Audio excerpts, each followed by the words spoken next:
Hi everybody, I'm Dave. How you doing? I want to welcome you to my Golden and Silver Age comic book collection.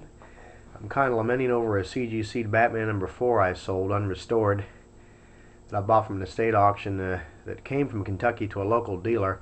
But I had some things CGC'd, got some other books, and I'll tell you about them and try to wrap it up within 10 minutes here. But I just got this back from the CGC. This is my Amazing Spider-Man number 1. I was surprised that it came back a 5.0 actually. It thought it might be a 4.0 or a 4.5, but it's got a really tight spine with no staple stress, very shiny staples. The back of it looks like a very fine book. But it's 5.0 as you can see. Pretty nice. What it has is it has marble chipping.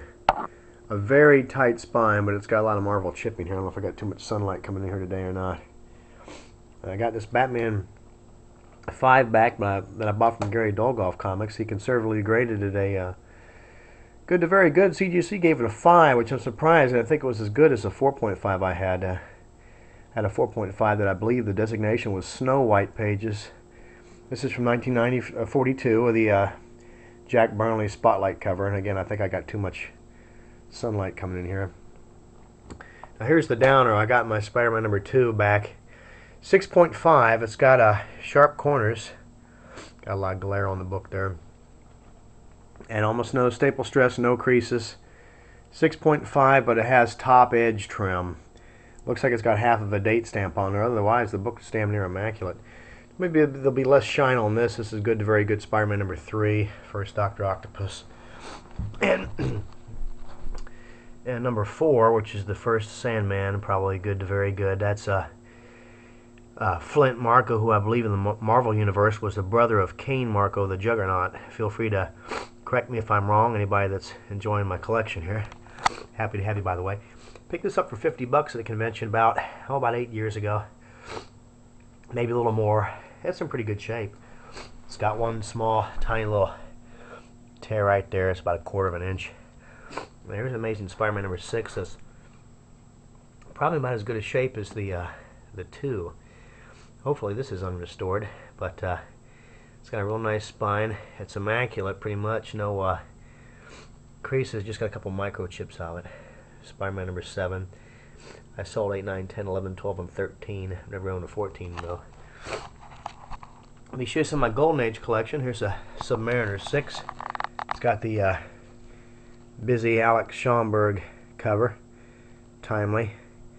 That's where he uses the phrases suffering swordfish and a holy halibut.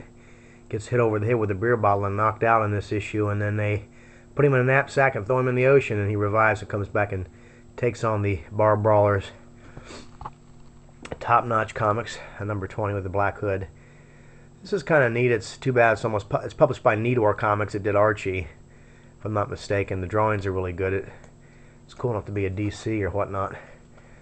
There's a Fight Comics number 57 with a Sheena.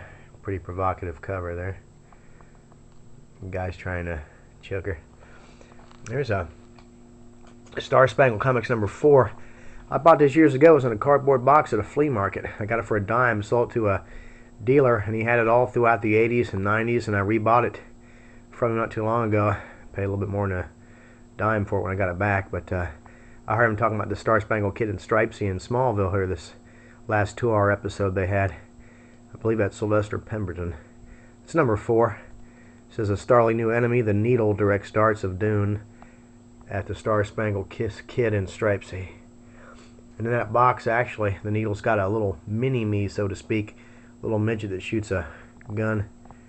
It's kind of cool. It's got a character called the Tarantula in there. It's just a lot like Spider-Man. He uses suction cups to climb walls and such. Let me take over here real quick and show you my Thrilling Comics number 48. This has got a character named Doc Strange, and it's a busy Schomburg cover. As you can see, Doc Strange has got a burglar in a headlock and stab another with a spear. They're trying to steal the largest diamond in the world. There's the tools of the trade down there. Kind of cool cover. You can see the cop tied up in the back there. Thrilling Comics number 48, featuring the Commando Cubs in action. This is a Whiz Comics number 68. Dr. Savannah, if I'm not... Oh, I mean, that's not right. I'll get back to that. Here's a Daredevil, Lev Gleason's publications. It's one of the rarer ones. It's got a brittle spine, however. It's got a nice story of the Ghost in there. And True Comics, number 20. That's about a $12 copy. So 1947 Popeye. I don't know if you can see that. And to get down a few of my other ones.